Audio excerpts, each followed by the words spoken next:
di nuyu mboolem seen mi nga xam ni yaa ngi ci Géoul wala foo mënti nekk di seetaan Géoul TV. Bon ñun ñoo ngi fii ci école Géoul 1 di dérouler activités yi nga xam ni ASEC bi moo ngi koy doxal depuis lors. Actuellement comme le président est en fin mandat dañu doon def les derniers événements. Bon actuellement on est à l'école Géoul 1 ñu ngi Géoul 1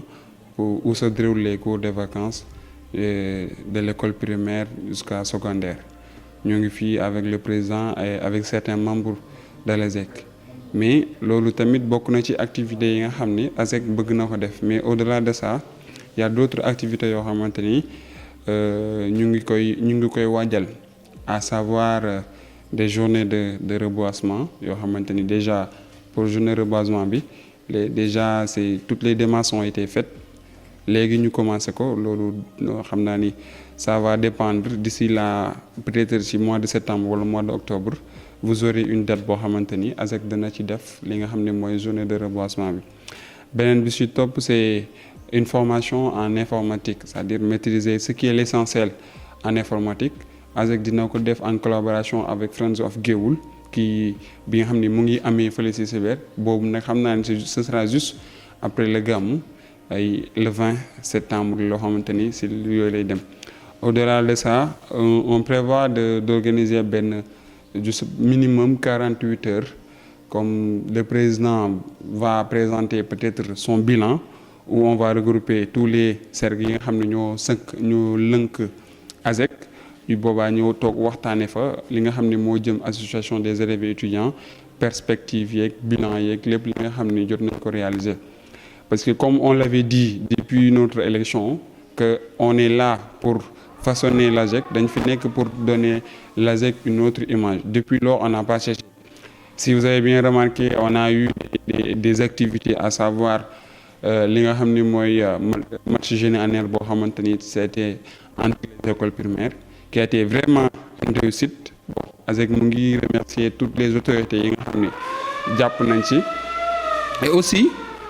ASEC activités yi mu bëri na, à savoir des journées set-setal yi nga xam ne dañ ko war a def, mais bu yooyu tamit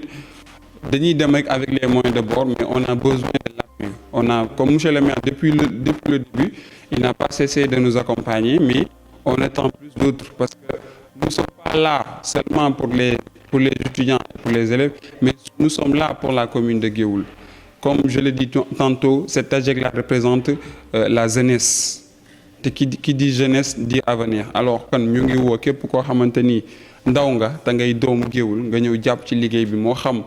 journée de set-setal yi nga xam ne ñu ngi koy prévoir organiser juste avant gàmmu bi, parce que bon comme que Géoul bu gàmmu jutsee day recevoir ay gan yu bëri, da bëgg nañ nag balaa boobu organiser journée set-setal boo xamante ni danañ mën a setal dëkk bi ba nga xam ne dëkk bi dañuy yàññu. Loolu tamit dañuy woote waat ñëpp, woowuñu étudiants yi kese, woowuñu élèves yi kese, mais ñu ngi woo képp koo xamante ni ndaw nga te nga nekk biir Géoul. On appelle les ASC aussi, parce que à chaque fois que ñun on a l'opportunité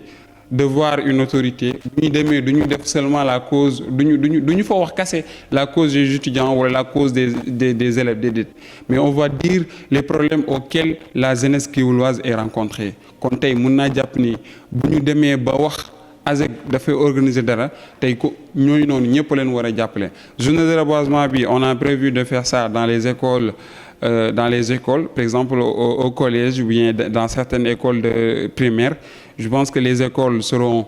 danañ ko wax d'ici là quelle école foofu la ñu def reboisement, parce que on a à notre disposition déjà les plantes, et leen rek mooy des jàpp benn bés boo xamante ni danañ mën a def journée de reboisement bi. ñooy la ñu nuyu kenn ku nekk turam ak santam, di nuyu téléspectateurs ak internautes yi nga xamante ne ñooy suivre seen Géoul TV. Donc d'abord da leen di remercier bu baax ci déplacement bi. Voilà, donc damay corroborer les dires de Barolo, chargé de communication. Li mu wax fi mu jeexalee fi lay commencer, mooy que maanaam ñun Géoul lañ am te kenn ku nekk dëkk bi nga dëkk rek war nga ko defal ba keneen ku fi ñëw rek mën la ndaw, te dëkk moom jeunesse moo koy defar, jeunesse bu engagé. Loolu moo taxoon kat ñu ni kat peut-être ñun amuñu yenn moyens yi peut-être, waaye kat am nañ suñu xam-xam ndax jàngi nañ, am na au moins lu nekk suñu xel. donc loolu moo taxoon que ñu léegi pourquoi pas ñu mën a jël ci liñ xam as tuut donte bëriwul sax ñu mën see dimbali ñi nga xamante ni tene nañ leen si muy suñu rakk yi loolu moo waraloon kat ñu def cours de vacances yi pour dimbali xale yi pour mën a rehausser seen niveau ndax tey jii gis nañ ni kat niveau élèves yi en général li si bëree bëri dafa baax dafa faible léegi nag pour corriger loolu nag il faut ñu def ay cours de vacances yoo xamante ni kat dañ leen mën a appuyer mën na compléter yenn gap yi quoi loolu la woon. léegi yeneen activités yi aussi mooy li si mel ni wàllu reboisement bi sànq baaruloo doon na ko souligner donc reboisement bi déjà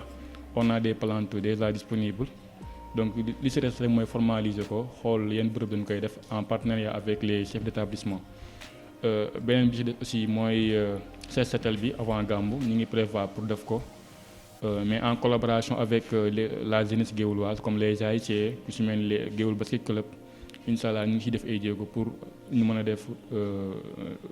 set setal boobu incha allah. en même temps aussi ñu ngi bëgg a def aussi formation en informatique mi bureautique nga xamante ni yooyu ay formation la yoo xamante ni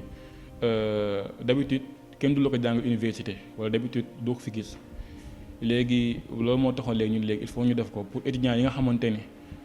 bénéficier wuñu formation boobu nag pour ñu mën koo def parce que informatique léegi jamono ji parce que matière booy def rek wala domaine booy def rek da nga koy jàng te ñoom du université yi ñoo la koy jàng léegi nag il faut nga dem pour jàng ji ko loolu moo taxoon ñun léegi nag il faut ñu def ko incha allah donc le 20 leen ko compte démarrer 20 septembre bi ci cyber bi incha allah di wax gars yi aussi ñëpp ñu ñëw pour inscrire pour mën see bénéficier wu. L'ASEG avait beaucoup de programmes mais bu ñu defee analyse par rapport aux événements récents qu'on a organisés nombre de présence bi fi am on se dit mais est-ce que ça vaut la peine parce que déjà au début de l'année on avait programmé d'organiser ay formations sur l'entrepreneuriat sur comment faire un business plan parce que la fois passée je pense que Serigne Saliou l'avait soulevé dans le groupe et il y avait des gens même qui avaient dit qu'il fallait faire ça mais avec qui le faire parce que à chaque fois bu ñu leen woowee du ñu leen gis c'est vraiment déplorable loolu c'est un cri de cœur boo xamante ni ñu ngi koy faire passer tey jii nii bu ñu génnee on va vers dans les autres localités vous voyez l'engagement des jeunes boo xamante ni ils sont toujours actifs ci leur commune wala ci lépp loo xamante ni day doxal leur communauté da nga leen ciy gis mais à Géoul on voit pas ça Géoul quand est-ce ngay xam ni am na benn jeunesse peut-être il y a des navétanes nga gis leen et je pense que sur la question des navétanes je vais revenir là-dessus wala mu am élection tu vois que la jeunesse Géoul est bien là mais elle est là pour lan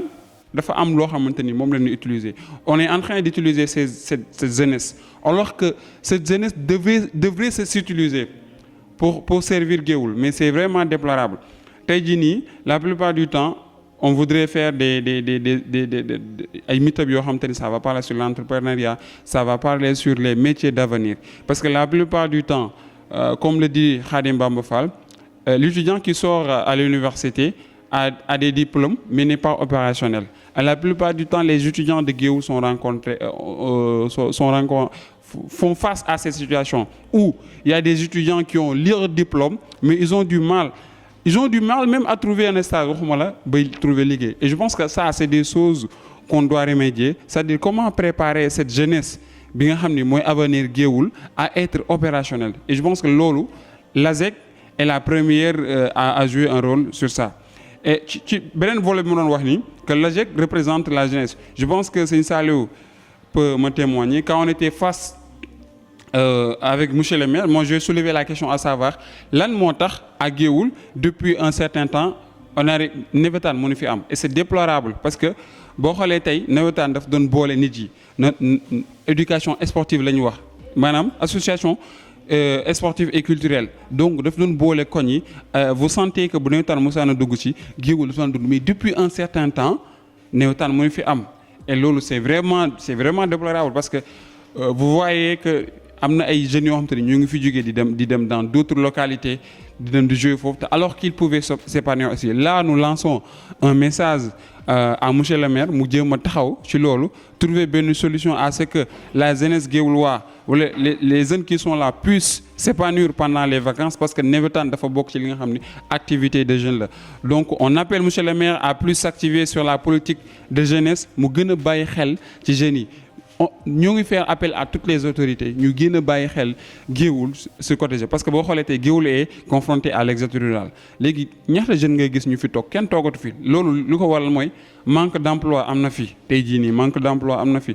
et je pense que tey jii nii Géoul est assez ressourcé sur les côtés d'avoir de très bons hommes des hommes yoo xamante ni ils sont reconnus alors que tey jii nii ces hommes là ces autorités là peuvent éradiquer ça maanaam mooy lan dañuy jéem a def des créations d'emploi yoo xam te ni danañ mën a téye dëkk bi ndax ab dëkk kat ay ndaw ñoo koy doxal ab dëkk bu mag yi kese nekk mënul développer te phénomène bii nii c'est rencontré parce que Géoul kenn toogatu fi venez dans les quartiers demal Guy Gaal peut-être traîner mais ñëwul ci la nga dem feneen ñëpp génn nañ dëkk bi parce que lan la liggéey amu fi donc on fait appel à toutes les autorités ñu jéem a trouver des solutions à ce que jeunes yi mën a toog ci dëkk bi mën a liggéey ci dëkk bi parce que kat